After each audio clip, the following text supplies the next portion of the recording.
Hey y'all, back with another video. You know the vibes. Since my last video I did in my car, I gave you guys a tour. What better place to film the next video? So I talked about my struggles with finding a car. Now let's talk about the other necessities. Having a car is a necessity, so is finding a job, and so is finding a place. The hardest part about the three, most difficult, was finding me a place to stay. Now, honestly, I thought finding a job was gonna be the hardest thing for me to do because I'm a convicted felon. Who wants a criminal working for them? You know, because like a lot of people, there's a stigma that if you commit one crime, you'll commit them all. If you'll sell drugs, you'll steal, you'll rob, you'll lie, you'll show up to work late, you will be lazy. Definitely, if I had to bet anything on it, I would have said the hardest thing would be for me to find a job. And that was literally the easiest thing. Like when it came to finding a job, I thought the difficulty level was gonna be like a 10 out of 10. But it was more like a 7 or 8 out of 10. And since I expected it to be a lot harder than it was, it seemed easy. It wasn't easy by no means, but it was easier than I thought. Just put it like that. But when it came for me to find somewhere to live, they wanted me to be homeless. They did not care. They like, you a criminal girl, live on the street because you not staying here. They didn't, no one wanted me to stay anywhere. I got out and I was saving. I started trying to get my own apartment. I had the money saved up. November, I felt comfortable enough that I could, you know what I'm saying, maintain and get me somewhere to stay because I was saving like crazy. My first 8 months I was home, I saved $10,000. Now that might not be a whole lot to a lot of people. Some people probably make $10,000 in a day, in a night, in a month. I'm happy for you, but we just, $10,000, I say $10,000 in 8 months. And I was not playing. So I was ready to find me an apartment. Everything was online. So I would go online, and what really was killing me is because they was talking about like previous address. Where did you live before? And I'm like, do these people want me to tell them that I was in prison? Like, which prison do I put? Do I put the one I EOS from? Like, because they ask you for an address and then they ask you for the one that you was living at before that. So it's like, do you want me to tell you I was at Lowell Correction Institution, then I was at Homestead Correction Institution? It's like, what do I put on here? And it's like, you can't just put like nothing, because they're gonna be like, this cap, because you had to stay somewhere. Even if you was staying with somebody and you wasn't paying bills, like, cap, you was staying somewhere. Some of them I did put, honestly, I did put the prison address. And listen, I don't know what I was thinking, but I did put the prison address on a few of them. I didn't put it was prison, I just put the actual address. And I used my mom's address from way back when I was staying there. And I'm talking about, I put in so many applications for housing and they denied every last one of them. Every last one of them. And I'm talking about, at first I was like, you know, I want something nice. I want to be able to walk in the apartment. It's like, oh, this feels like luxury. Like, this feels so nice. And that wasn't the case. First of all, they want you to make 3 times the rent, for one. 3, not 2.5. Most places want you to make 3 times the rent. So if the rent is what, $1,200, 3 times that, you got to make $3,600 a month. Like, okay, I was not making that. So I had to, you know, figure out what was in my budget, and I was putting in application after application, and they denied them. I think I literally put in about 12 applications for apartment and housing. They denied every last one of them. At first they were saying it was my credit, because remember I told you when I got out of prison, it wasn't registered. I had no credit. So they kept saying, oh, your credit history. Nobody said my rental history, which I ain't have none. I had to put the prison, but nobody mentioned rental history. They kept saying my credit. After, you know, my credit was started being decent, then they stopped telling me that. They was like, oh, the unit's no longer available. But I go on your website and you have multiple units showing available. And then when I would call them out on it, be like, but it's showing, you know, on your website, it shows, and they're like, oh, those are pending and all this other stuff like that. So they would tell me that they didn't have stuff available. And I only had one place tell me it was because of my criminal history. One, they kept it real, you know, they kept it G. You know what I'm saying? But I never in 1,000 years thought it was gonna be hard for me to find somewhere to stay. Like, I need somewhere to live. You know what I'm saying? I'm not asking for a favor, but I guess that's the way it looks. They feel like you're gonna vandalize. I guess I had a trafficking charge. Maybe they thought I was gonna turn their place into a trap house.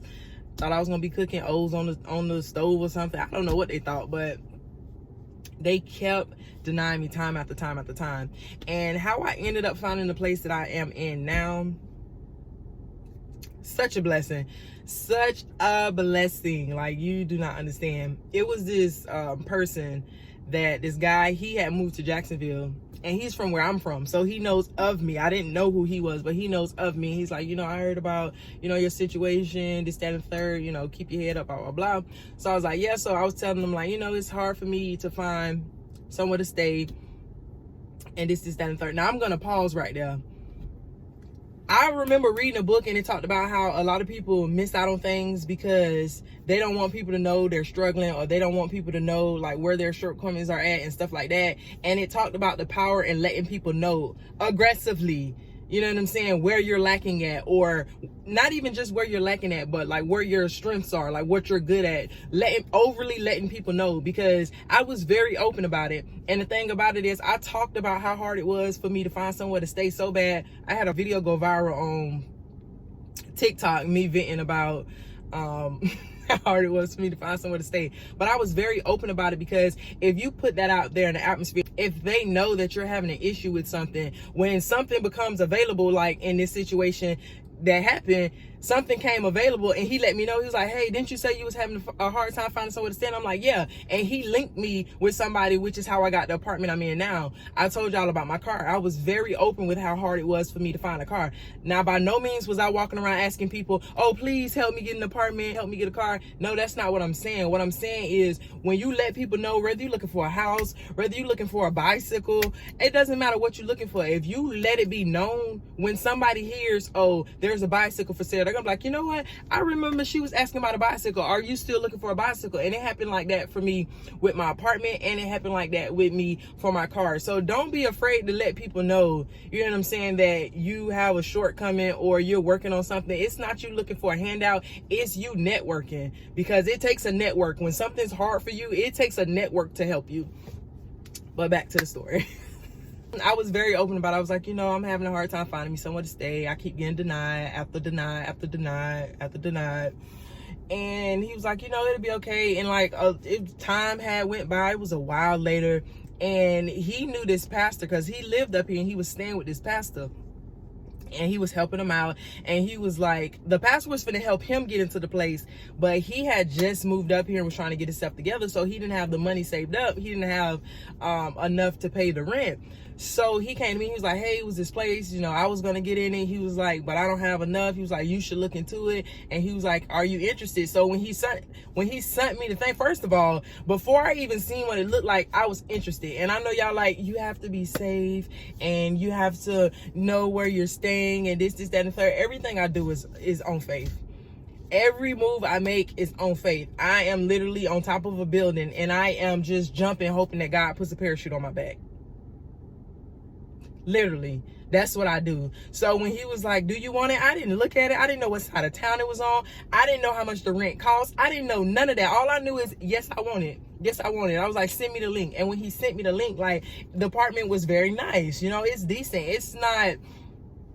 It's not something I would sit, if I sat down and envision where I want to stay. It's not that, but it is clean. There aren't any holes in the wall. There aren't roaches. There aren't any rats. The AC works. I have a dishwasher. I have a washer and dryer stackable unit in my apartment. I was on live when they came to deliver the new one, because it was out. I live in a community. There's a few older people here, so it's not loud. It's not a bunch of stuff going on. Nothing like that. It's a very nice place. And I was like, yes, I want it. And he ended up helping me. I was so ready to move in. You have no idea. I was so ready to move in that when I came to see the apartment, because they were like, we're going to take you on a walkthrough. And I came and walked through it, and they were like, it needs some cleaning, and we're going to have the cleaning crew come over here before we have you moved in. I was like, listen, I will clean it. I will clean. Don't worry about it. Like, if that is going to delay me getting in here, do not worry about it. I will clean it. I bleached down everything. It was so strong. I had to open the windows and everything, but I slept in there that same night. It took me about 13 months to find a place. I have always been open with people about the fact that I've been to prison, that I'm a convicted felon, and that I am on probation. I am very much open because, especially with housing, and I know a lot of people are like, oh, you shouldn't check this, you shouldn't check the box, you shouldn't tell them it's over 7 years old, this, that, and third. And I agree. If I could, then I probably would have lied on those applications. I don't know. Maybe I would have. But I'm on probation. You have to have an address. And if you change your address or you no longer live at an address, you have to give them another address. So when I was living at that transition house, when I got ready to move over here, I had to tell my probation officer, and she had to put that address in my new address in the system before I could live there. Because if this address, the first one, is on file and I end up moving here, that's a violation of my probation. So if I would have been out here lying on applications, telling them I'm not a convicted felon and all this, maybe I would have passed the whatever. And for some strange reason, I would have got into one of those apartments, and then they would have realized I was a convicted felon later and kicked me out, and I don't know nobody in Jacksonville and I have nowhere to go, and I would have been homeless. That's a violation of my probation. I have to have an address. There's no such thing as, oh, well, you know, it's not your fault. They put you out. They evicted you. No, that's a violation. So I wanted to make sure everything was legit. I wanted to make sure it was my name on the lease. Every time I got ready to give in, I was like, Lord,